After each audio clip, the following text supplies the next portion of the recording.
2025, the year that you can finally get a train through the Metro Tunnel, and I'm here to start off the year right with you by telling you everything that's happening at the CBD stations, what's been happening in the tunnel, and how Evie's journey into the tunnel went. First up, we're going to start with Town Hall.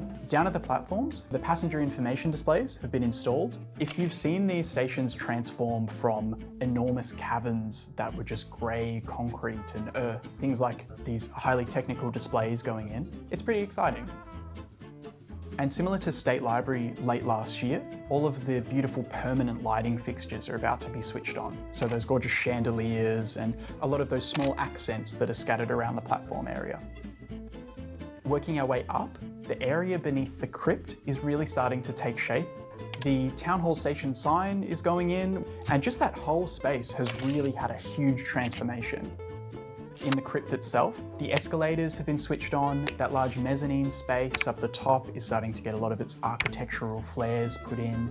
And on the surface at City Square itself, the entrance has finally been finished. So that's your broad construction update for Town Hall. But the other big ticket item for this month is that the De Grave subway has reopened at Flinders Street. So we've had the subway shut for a few years to install those lifts that you've probably seen on the platform at Flinders Street Station, and also just some other general improvements to the subway itself.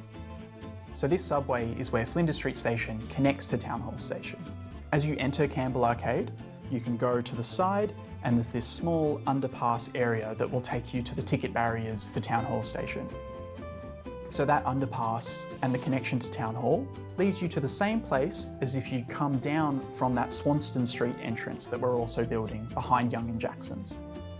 If we're to move on to State Library now, below that main entrance, there's this large open area where you can go one direction to Melbourne Central and another down to the platforms at State Library.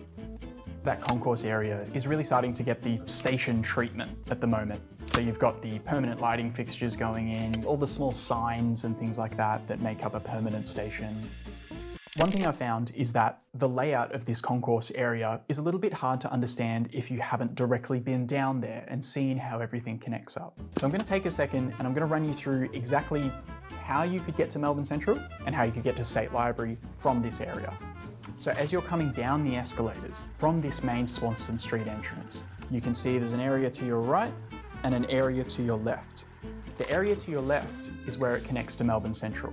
It's a very short underpass beneath Latrobe Street, and that puts you out pretty much where the McDonald's is at Melbourne Central right now.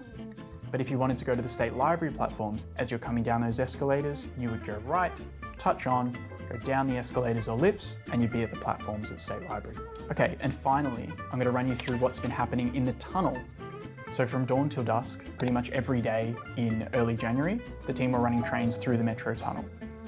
Running so many trains through in this way is really essential to making sure that the system itself is reliable when the Metro Tunnel opens.